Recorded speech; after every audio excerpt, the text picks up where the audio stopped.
Hello everyone. First of all, I have to say thank you for having me here. And I have to say that this conference and this adventure, it's something special for me. It's not another conference. Actually, I've never been so far from my home in my life. And to be honest, it's one of the most important and interesting places in my life. As mentioned, in Poland, I'm one of the co-founders of UXLab, and we are part of UX Fellows. And thanks to UX Fellows, the international alliance of companies like us, I'm here. So thank you very much. And when I was sure that I'm coming to Interaction South America, I started to think, what does it mean Interaction South America? And I'm very into lean design. So as in the lean philosophy, I put some hypotheses that I want to check.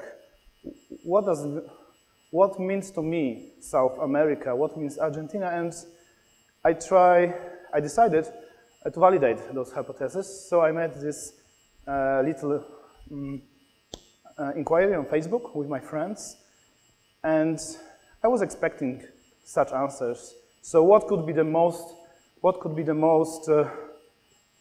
popular thing about Argentina? For sure, steaks. Meat, a lot of meat. And this is my photo from last week. And what could be another thing? Of course, La Mano de Dios, Maradona. And you know, I'm very into football. So for my generation, I'm quite a young guy, but when I was young, Maradona, he was a symbol. Now Messi, of course, but with my friends, yes, La Mano de Dios. And thanks to Santiago sitting here. This is a fantastic picture. Thank you very much. And this is the most difficult part of my presentation, tango. And thanks to Santiago, it appears that one of the most famous tango singers was El Polaco. And I forgot how to pronounce Gorzenice. So steaks, Diego Maradona, football, and tango. But this is, of course, there are stereotypes, like the external layer of the culture of Argentina. But when I look a little bit more detail into insights from my study, you can see that there were a lot of them. And you see that tango, meat, and sex. Diego Maradona, Patagonia, Cocangua, Boca Juniors, River Plate. And that game was like 3 days ago. So, yes. And another interesting insight was that steaks, tango, Maradona, Diego Madonna. So, yeah, I think it was about Evita Peron. I think so. Yeah, but when I look deeper into that, there was, of course, more. There was war, there was Peron, crisis, all that stuff, but that was just the beginning of my study. So, what are the three stereotypes when you think of Poland? Can you just help me?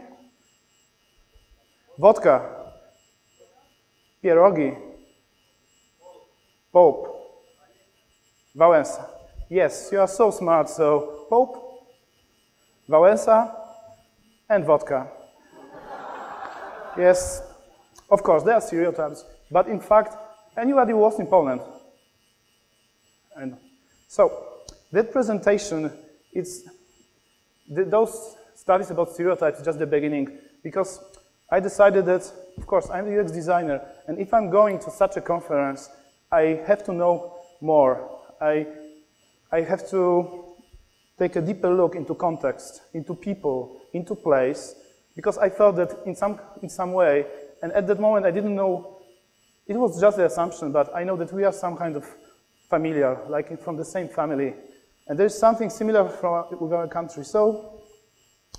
So I came to Argentina and I started my trip with my wife and 11-year-old baby. So after 16 hours of flights, we take at the airport a car and we make another 500 kilometers the same day.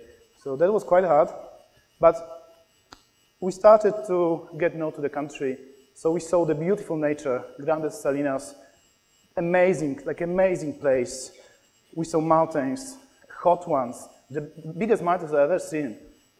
We saw animals, llama. I never seen llama, I always It was a dream of my wife, actually, to see that. But we saw the little villages, like the touristic ones, but the real ones, with the bread, freshly made, with empanadas, with things like that, the colors. I know it's for tourists, but it's such a real thing. We saw cities which look like Grand Theft Auto game. Actually, look at that. Even the Rockstar company here. You see that? I had more than 100 likes on Facebook with that photo. But we also see those little important stuff connected to religion and your Argentinian Robin Hood. So that was amazing. We stopped every time we see that to make the photos. And every time we saw the smoking cigarettes over there. And we see the art. This is made by my wife. I was at the conference at the moment, but it's from the from the Modern Gallery. But we see also the street art, like on the buildings, and that's amazing, believe me. Maybe it's normal for you, but for the European guy going around the country, see like that, and at the screen you don't see the colors. Maybe on over there it's better, but fantastic. And I also see me. Like, look at, yeah?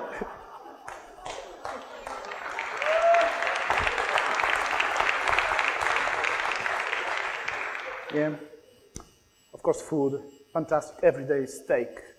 But we ate both in a very good restaurant, thanks to our host here, but also like in the little places, we talk to the real people. I try because my Spanish is very bad. My wife just saved my ass, but this guy drinking in the morning, mate de coca, exciting. But I also see the country where the family is very important, where the kids is one of the most important stuff. And we were going to the Andes, and we saw this bicycle with the family, and I said to my wife, look, he's going with the kid. And then when we were passing by, he was like that. The whole family on one motorcycle, fantastic. But I met the people who loves the kid. Everyone, because as I said, I was with the 11-year-old baby, and every time somebody just passed us, they said, oh, hello, hello. How cute, how cute. And this is Gonzalo, the chief of the conference. Okay. So this is amazing how you are open to the people, to the family, how emotions are important to you. And I think it's the best sign of the culture of the country, how you treat your family and kids, how people are important. But I also discovered the country with very, very difficult history, with the conflicts, with the wars, with the politics, with the Pope. Even if we saw the chain, the coffee chain, Coffee con Dias. Yeah, but the next part of my presentation, you will see how familiar it is to Poland. You said Pope with the Poland, you had the Pope. But I know that the situation in Argentina, it's not so easy. But when I started to talk to the people, I figured out what does it mean. When I was in, I think it was Tucumán, the city of Tucumán, I go in the evening for the walk with the camera, and there was this 1,000 people just clapping their hands next to the, I don't know, the big government building. And I took a photo and they said, why are you taking the photo? Are you spying us? And there was that moment that I started to think, wow, what's happening? And we started to talk about the politics, about the situation. And in that moment when we were talking, all the people just stand and start to sing your anthem, your hymn. Until you know the national song. And believe me or not, but I almost started crying because it was such amazing situations. But I also see the country. Can I see the music? There's no music? When I was at the Poland, at the walk, I saw the country when you are protesting like that. I was just standing for 1 hour listening to those guys. Amazing. But of course, it's not the party. It's the real people, the real problems, the workers. So, as summing up, it was very long but exciting 7 days. 6.5 flights from Poland, almost 4,500 kilometers around Argentina. And I know that I don't know as much as I want your country, but I had this feeling that I had to change my presentation 100%. So after that trip, I just move out my presentation and make it from scratch. Because I knew that I had to write a new message. And then we're going back to Poland. Poland is not a big country, but it's one of them. It's very long from here. It's almost 13,000 kilometers, so it's a long flight. And this is not a big country in Europe. The fact is that we are in the center of the Europe. The central point of the Europe, like geographically, is in Poland. But you cannot understand the history of Poland and why I'm here and why I'm talking such stories without the context.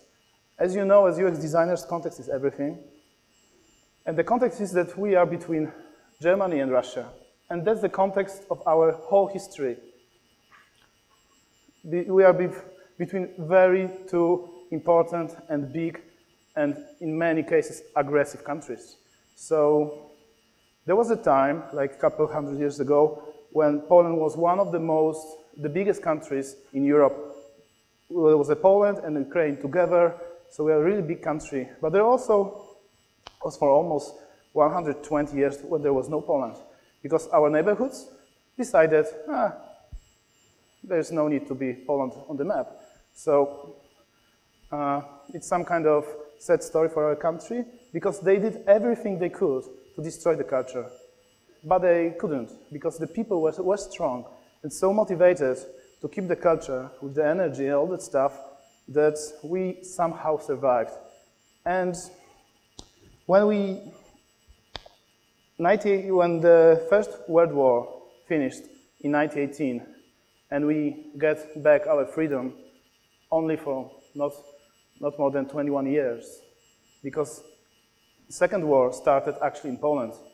This ship, maybe you know, Schleswig-Holstein, they made the first shots of the Second War, and it was in the city of Gdańsk. So again, Poland was like the place of very important moments in Europe. So again, after 21 years, we had to fight for our freedom. And maybe you know or not, but Poland was the place of the Holocaust made by Germans. And the photo you see, it's the Warsaw in 1945, after Warsaw Uprising. And I want to see a short movie, and it's made by the Polish excellent digital studio. And it's a movie how the city, which now is 2.5 million, looks just after the war. Can you set the music? And turn off the light?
A little bit.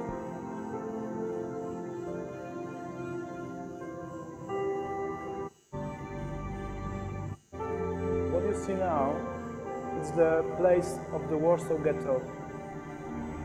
All this area was a Warsaw Ghetto, completely destroyed by Germans. And the only thing survived was one church.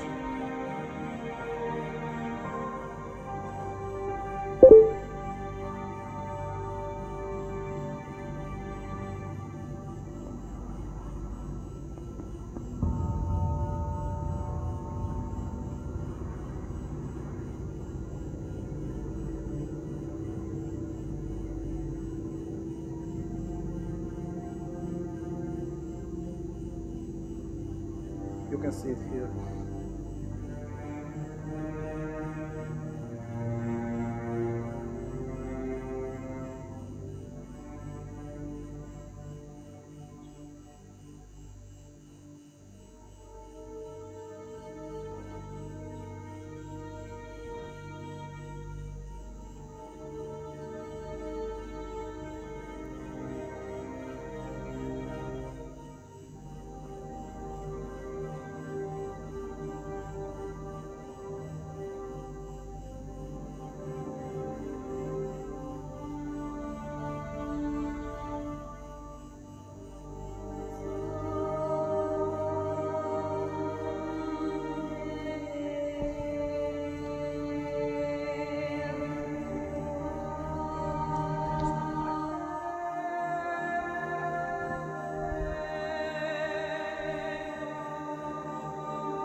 So yes, this is the story of my city. I'm from Warsaw, and you cannot understand our history without that movie. Even now, if you see, I'm so nervous. It is very important to us, but after Second War, we thought that we are free because our Soviet friends gave us freedom.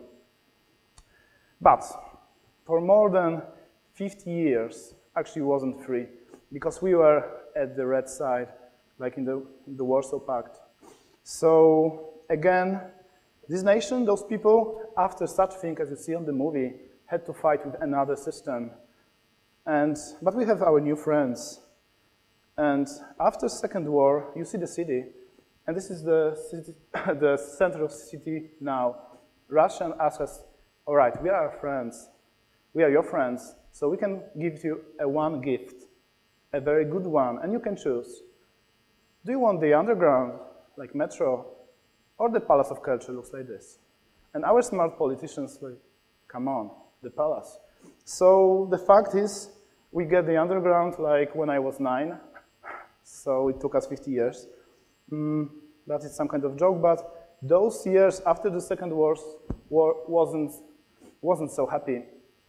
We had in '81 the state of emergency when General Jaruzelski just take the army and put it into streets, killing people. That was a nightmare, and it was just 1 year before I got born. But again, in 1989, as you know probably, and like 3 weeks ago there was a 25th anniversary, the wall in Berlin fell. So that was a very important moment for Europe. But to understand that thing, we have to go back 10 years before. Because it is Poland, it was the place where all the action, which effect was the fall of the communism, had place. And there was the first visit of Polish Pope in Warsaw. I tried to find on YouTube the movie with English version, but I couldn't.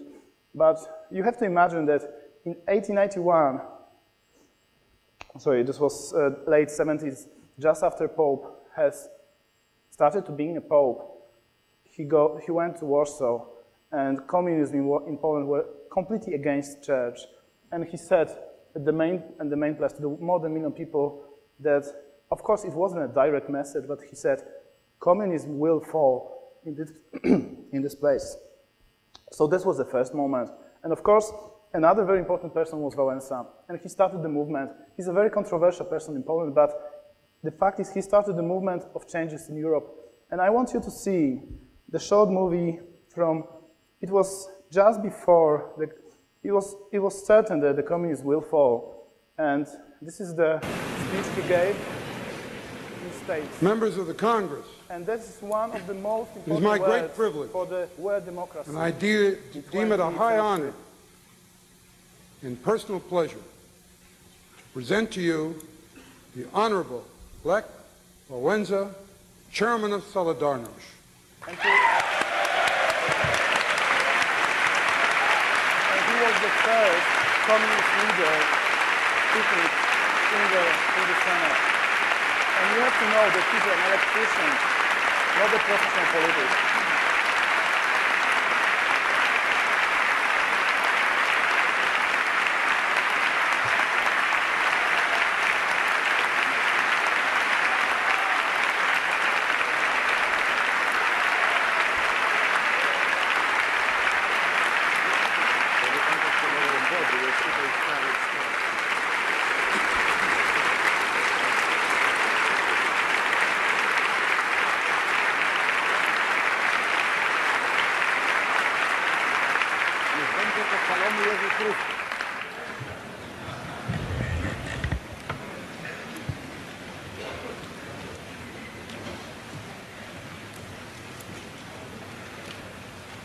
Panie Przewodniczący Izby Reprezentantów, Panie Prezydencie, Szanowni Członkowie obu Izb Kongresu, Panie i Panowie. Mr. Speaker, Mr. President, members of the Cabinet, distinguished members of the House and Senate. My, naród. We, the people.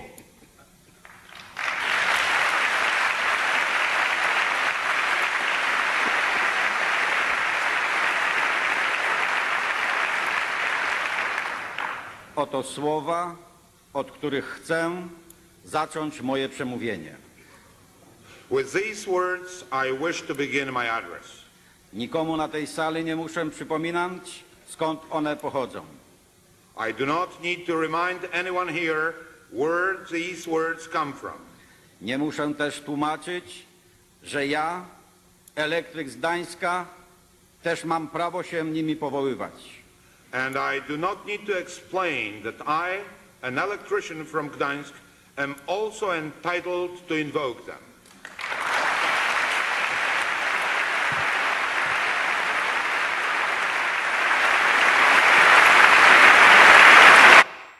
And that was the beginning of changes, actually.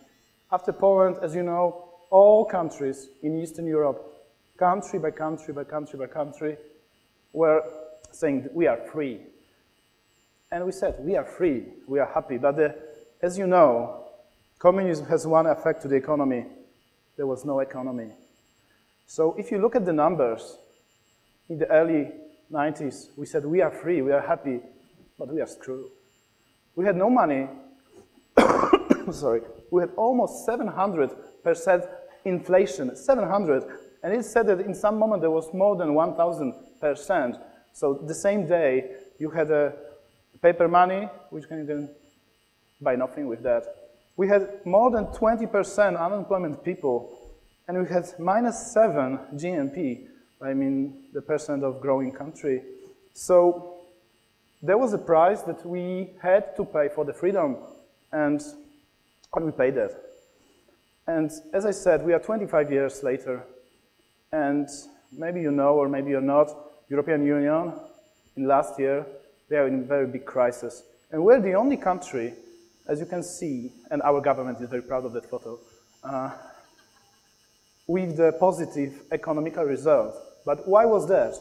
Because we had no economy in the early 90s, and we had to make reforms. We had to restructure our country. We had to pay the price for the freedom, and we know how to work hard. And it was all the people, as Wałęsa said, we, the people, we made it. And I'm pretty sure that it's not because of the politics, because everywhere at the earth politics sucks, but it's because of the people. And when you just look into the numbers, our economical results year by year were fantastic. We are the only country in the European Union growing so fast. But the last momentum of the history of our country is this year, when the Europe, for the first time in the history, they said that the president of the European Union would be a guy from the new countries. And there'll always be some kind of, some kind of non-harmonious situation with the old, good countries and the new ones, the worst one. And from that moment they said, okay, we appreciate the thing you've done, and our prime minister, he will be, like from this December of this year, the president of the European Union. And why I'm saying that? Because how was it possible? And it's all about the people. And it was like supernova, because for many, many years we were like in the prison. We couldn't do stuff we wanted to. And now in 1989, they said, you are free, you can do anything you want.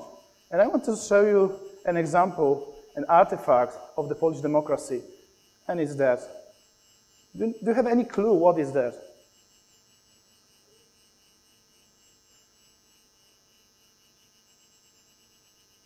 It's the Sphinx we called Jaws, because it's open like that, and you can sell anything you want from that.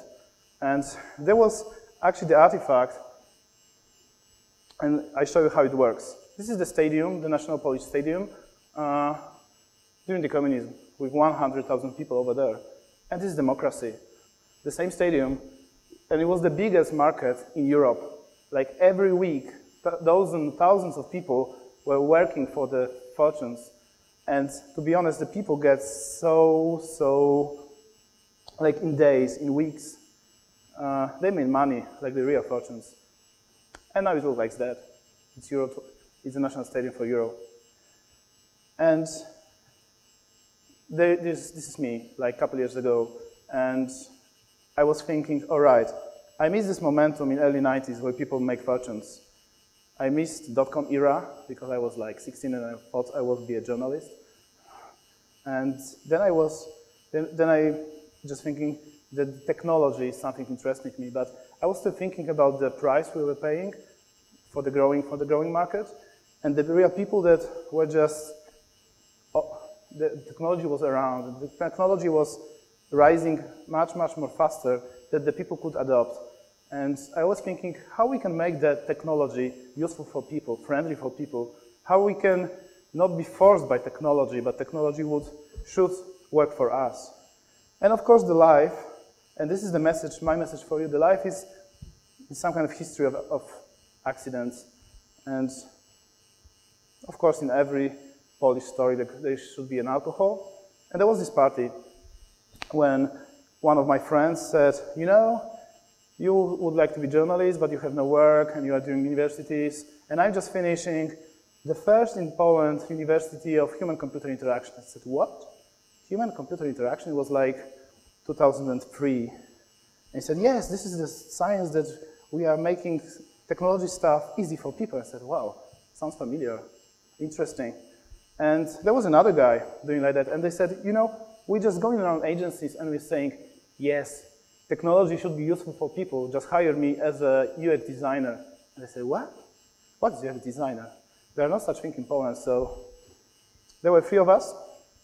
We had $100 like in our pockets. We were students, and we said, fuck yeah, we should make a company. Nobody wants to hire us.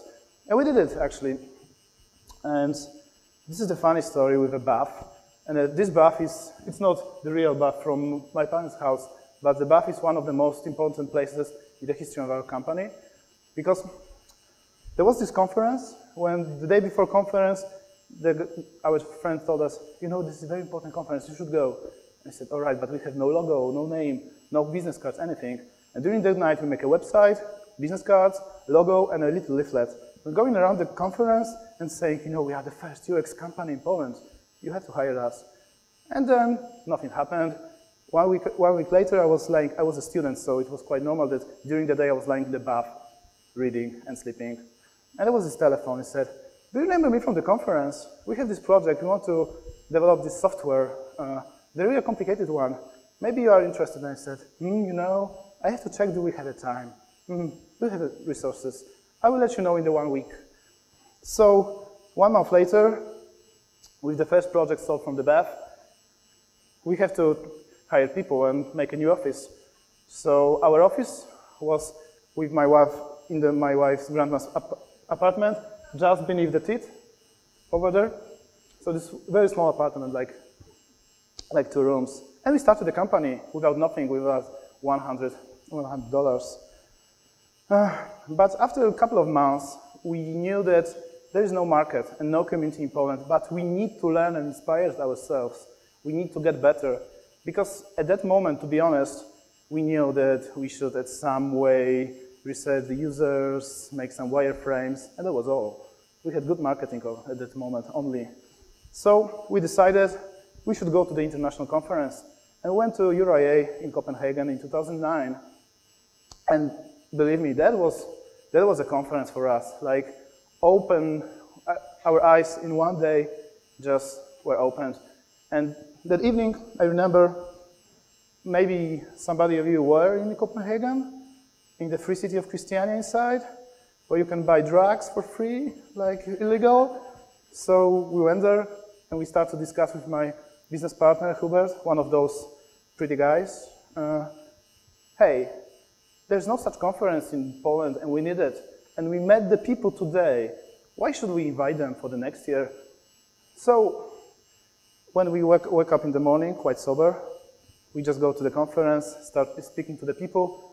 And next year, we founded the first Polish AI Summit with Eric Rice, with Jim Kalbach, Andrea Resmini on board. So it was quite cool. And we're just preparing like for 6 months, doing great job, very hard job. We had sponsors, big venue, 300 people. And there was this accident 3 days before our conference, when the Polish president and 100 people from the Polish parliament just died in 1 day, 3 days before the conference. And in 1 day, all the sponsors just passed out. He said, no way, we cannot support you. And I said, wow, no way. The first conference, 300 people, what should we do? Well, we said, okay, we try to make our best. So the conference started, first day, and I said, come on, where are the media? They're writing about that. And this is the eruption on Iceland, volcano, you remember? First day of the conference, after the air crash, something like that. And I said, no way. So, but media wasn't so bad. But Eric Rice asked me the question, you know, I had to go home to Copenhagen, and there is no flights, I have to go to my clients. And I said, fuck, what should we do? And because there were no flights, there were no trains, because everybody just buy all the tickets. There were no even ships to Copenhagen. So we rented a taxi from Warsaw to Copenhagen, about 2,000 kilometers. And this is Eric Rice, Andrea Resmini, Jim Kalbach, and we rented they're called Happy Cab. So they put a hashtag on Twitter, I Happy Cab, and they had almost 200 followers on Twitter, and they're tweeting all the time. So we spent 500 euros it was the best marketing investment ever. So I show you that you should understand that we have to deal with the failures, with the problems, and take it from that problems as much as we can. So the effect of the conference was that this year we had the fifth edition, and we built the community, and we had almost 2,000 people from all our conferences in Poland and from all over the place to build a community of UX designers. But still, we had this problem with the company that we had more and more projects, but we have no people. Anybody's in UX we can hire. So we knew that we need to empower the community. And I was listening to Eric's presentation about the community, and I understand it very well. And we had the purpose, and we had our value in the community, because we need both community and our competitors to make our company grow. So what we did, we said, okay, there is no specialist. We have to learn them. We have to teach them. So we So we decided to found the postgraduate studies, and after 4 years, we had this year studies in 3 cities with 120 students teaching them. And that's some kind of, it's really amazing how we did it, because there was one thing we knew. We couldn't do that alone. So you see in the first row, those guys, they are the mentors, and they are our main competitors on the market. And we said, if we want to make this community happen and this market growing, we have to make it together. So we are teaching the people together with the competitors, sharing the knowledge. And you can see they are just funny people with the horse, the students. But that was quite nice, and it's still growing. So when you serve your community, it always pays back in somehow. Sometimes it's the value for your country, for your company, for you, and sometimes it's value for your country. And a few weeks after the second edition of studies, it seems that one of the students, when the CEO of Center for Information Technology, and it's some kind of national agenda, and it's service design agency founded by government to service design the new services for the people. And I want to share with you a movie about the project, which goal was to change the situation with broken buses. Because in Poland, there's a lot of broken buses where our children, our kids are going to school. And this is such a problem, to school, to some kind of journey, some kind of holidays, etc. So they made this application when you can just put the number of registration to the app and find out is everything okay with the bus. And then they decided we have to promote it somehow, and they made this movie.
Nie miej litości dla niesprawnego autobusu, który wozi twoje dziecko.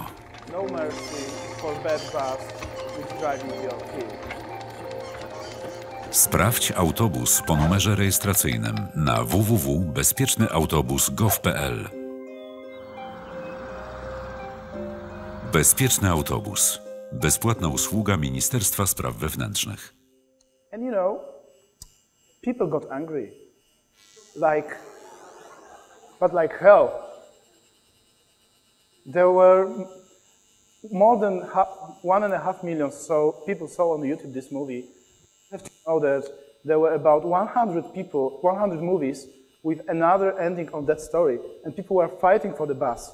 People were fighting with that bad lady and said, no, this is our bus. This is a good bus. You cannot kill it. So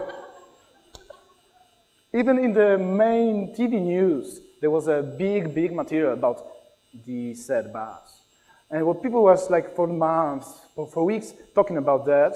But the effect was like, during 5 months, more than 1 million vehicles were checked with these applications. So it was pretty awesome. It was pretty awesome, but scary. And there was even a movie about the said airplane, I mean the president airplane, so that we should change the airplanes. So yes, that was the effect. But I think we can learn from each other, we Poles from you Argentinians and Latin Americans, and in the opposite way, that both we and Latin America, we are in the momentum of great change. The different change, we are in different moments, but still. And it's the people who are the most important for a change. The attitude, energy, and courage. How my presentation is about people and what they are doing. This is my wife and lady. And in the times when the technology is getting more and more important, and during that change, people had problems with the technology, it's you, it's the industry who can create valuable services for the people. And all the conferences about that, actually. And it's up to you how this industry will look in the near future. As I said, we had $100, and actually we created the community by accident, but we created. So what you should do is to find a great team of great people smarter than you. I found the people smarter than me, and that was a success. And I was very inspired by the first presentation of Liza, but I changed it a little bit. So that presentation was that communication is very, very important. And I said communication and community is the two important stuff. Because we alone, we couldn't do anything. We couldn't get clients. And for many, many months, we're alone in the market. And I said, it's a very bad situation. If you don't have any competitors, you don't have clients. Actually, maybe there's no market, so we had to create it. What is still one of the most important stuff, it's co-designing and engagement. Engagement of the community, engagement of the clients, engagement of all people connected in this ecosystem. And this was a funny story, actually, because we had this very, very strict client, and for many weeks we couldn't engage them. And then we make these workshops, and we bought them a cup, like for the winners. And that was this moment of change. And this is a very tricky point, promise and deliver. And again, slide from the first presentation, because this is a very important stuff when you are creating a new market and when you are trying to communicate the new stuff to the clients, like UX, service design, customer experience. You're always promising something, and you have to be very careful about not promising too much, promising as much as you can as a community, as the industry deliver. And remember that sometimes it's only $100 and 3 stupid guys enough to make a change. And that was us, and I hope that would be you, and that would be our industry. So thank you very much.